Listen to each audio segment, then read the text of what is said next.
Hello mga lala! Welcome to my vlog. Kamusta naman kayo? Ayan, naku, ang aking background napakadaming kalat pa. At hapon na nga ito at marami na naman tayong aasikasuhin. Ang hirap talaga kapag nasa bahay ka. Lahat na lang yan, pati mga anak mo, aasikasuhin mo. Pero okay na okay lang yan sa akin dahil kasama mo naman yan sa ating life dahil isa ka ng magulang, kailangan mo na talaga yung gagawin. Pero gusto ko talaga ako pag nasa bahay ay meron talaga akong ginagawa, and ito nga yung aking ginagawa. First time ko to ipapakita sa aking vlog dahil gusto ko na nga mag-vlog. Dati kasi nahihiya pa ako mag-vlog kasi ang dami ko talagang ginagawa, promise. Ngayon ko lamang na nagustuhan na mag-vlog na at marami nga akong nakikita. Mas mataas na ang earning sa pag-vlog. Yan, flex lang yan. Sa susunod, gagamay-gamay na natin yan. At ayan na, tapos na ako maligo. And itutuloy ko nga pala yung aking kwento. So, totoo lang talaga guys. Ang konti lang talaga ng views ko dito sa page ko kaysa dun sa profile ko. And ang good news naman isa akong napili na monetize na dito.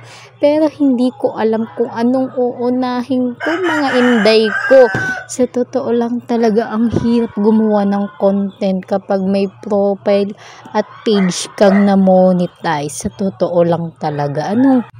Dahil nga napili nga tayo, no choice nga ako. Dahil nung hindi pa ako na-monetize, pinapanalangin ko talaga na kapag talaga ako na-monetize dito sa CM na ito, ay talagang sisipagin ko talaga. Pero nung na-monetize na talaga, ay parang bumaliktad na ang mundo. Ewan ko ba bakit ganun, parang iba na yung naging pakiramdam ko na ang hirap pala. Talaga napakahirap dito sa pag-vlog, paggagawa ng content, sa pag-reels.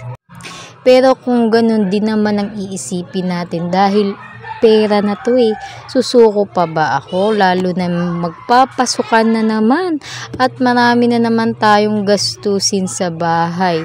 Naku, lalo na yung mga anak ko, ang daming hinihingi. Ayan na guys, matatapos na ang vlog ko.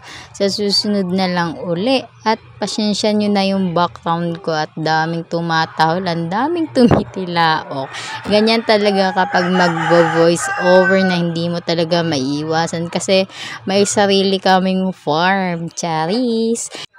At ngayon nga ay sisipagin ko na sa pag-vlog kahit hindi masyado maganda. Bahala na kayo guys, basta tapusin nyo na. Kung may makita kayong ads, ay comment nyo naman kung may ads para talaga naman tayo ay ganahan sa pag-vlog. Kaya maraming salamat. Bye-bye!